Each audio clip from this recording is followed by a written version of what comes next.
हमारी अपनी कविता चल रही थी पतंग। आज हम अपनी कविता को आगे की ओर बढ़ाते हैं। ठीक है।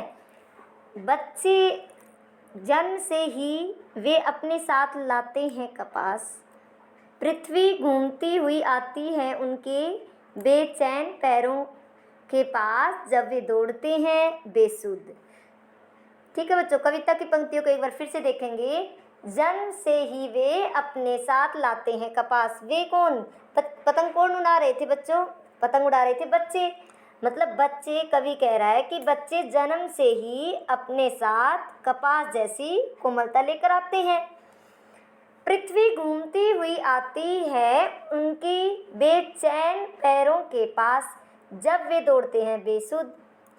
कहने का मतलब भाव है कि बच्चों, उनके शरीर में हर प्रकार की चोट और खरोंच सहन करने की ताकत होती है, क्योंकि वो खेलने में या पतंग उड़ाने में मस्त हो जाते हैं।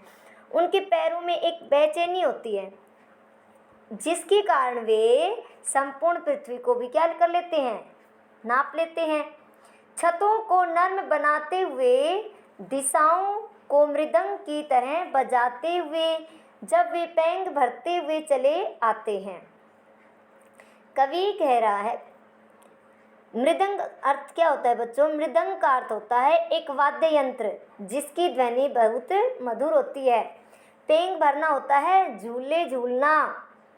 ठीक है। और लचीला वेग क्या होता है? लचीले वेग मतलब लचीली चाल। ठीक है।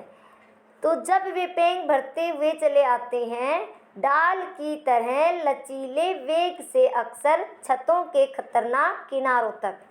कवि कह रहा है कि जब बच्चे बेपरवाह होकर दौड़ने लगते हैं तो वे छतों को भी कोमल समझने लगते हैं। उनकी गति के कारण दिशाएं मृदंग के समान मधुर ध्वनि उत्पन्न करने लगती है। देखो, बच्चे किलकारियाँ, सीटियाँ एक दूसरे को शाबाशी देते हैं और पतंग उड़ाने में मस्त रहते हैं। ठीक है। तो उनकी एक अपनी अलग ही मधुर ध्वनि होती है।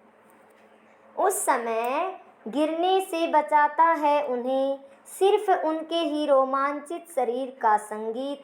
पतंगों की धड़कती ऊंचाइयां उन्हें थाम लेती है महज एक धागे के सहारे।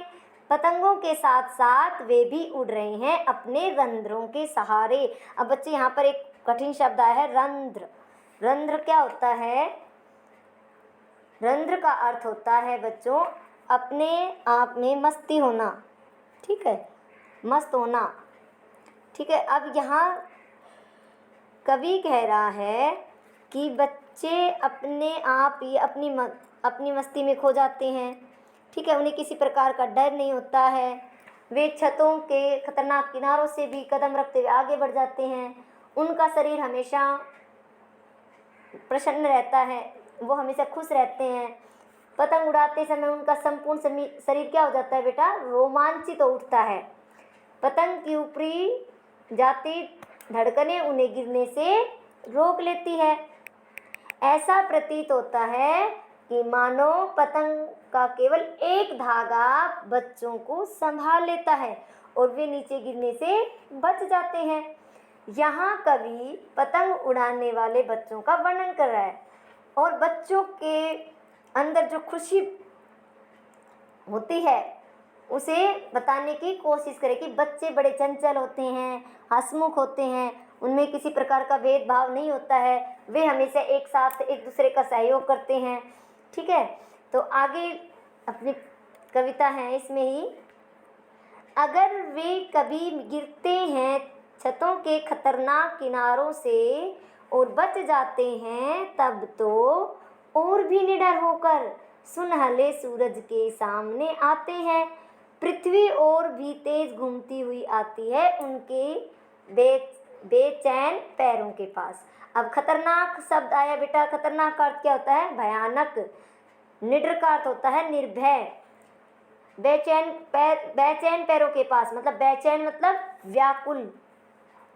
कवि कहता है कि बच्चे पतंग उड़ाते समय कभी नहीं गिरते, परंतु यदि कहीं भी छत के किनारों से वो गिर भी जाते हैं तो वे बच जाते हैं। और अपने आप को संभाल लेते हैं और वे और भी अधिक निडर हो जाते हैं कि हमें कुछ नहीं होगा। अत्यधिक उत्साह के साथ वे सुनहले सूर्य के समान प्रकाश उठते हैं। ऐसा लगता है कि वे अपने बेचैन पैरों के साथ सारी पृथ्वी को ही नाप लेना चाहते हों। वे दुगने उत्साह के साथ घूमते फिरते हैं और भाग भाग कर पतंग उड़ाते हैं। बच्चों देखो, यहाँ पर मैं कुछ प्रश्न के रूप में बताती हूँ। जैसे एक प्रश्न बनता है, सुनहले सूरज के सामने आने का क्या अर्थ है बच्चों? सुनहले सूर्य के सामने आने का अर्थ है कि सूर्य के समान तेज युक्त होकर, ठीक है, अपने आप को सक्रिय करके, जिस प्रकार सूर्य अपना तेज प्रकाश पृथ्वी के कोने तक फैलाता है, उसी प्रकार बच्चे भी अपनी पतंग उड़ाते समय मौज मस्ती में चारों ओर फैल जाना चाहते हैं और उनका मन भय से समाप्त हो जाता है, वो निडर हो जाते हैं।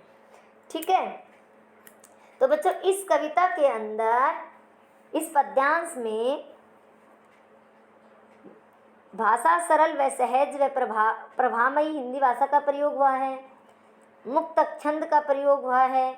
यहाँ कवि ने पतंग के माध्यम से बच्चों की उमंग और मस्ती का प्रभावशाली वर्णन किया है।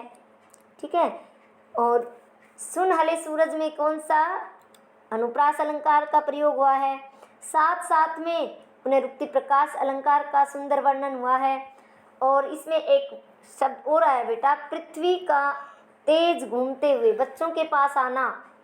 पृथ्वी क्या है? प्रकृति का वर्णन है, तो प्रकृति से जुड़ी हुई है पृथ्वी, तो कौन सा अलंकार हो गया बच्चों? मानवीकरण अलंकार। तो बच्चा आज हमारी कविता यही समाप्त होती है। सभी बच्चे इस कविता को ध्यानपूर्वक पढ़ेंगे।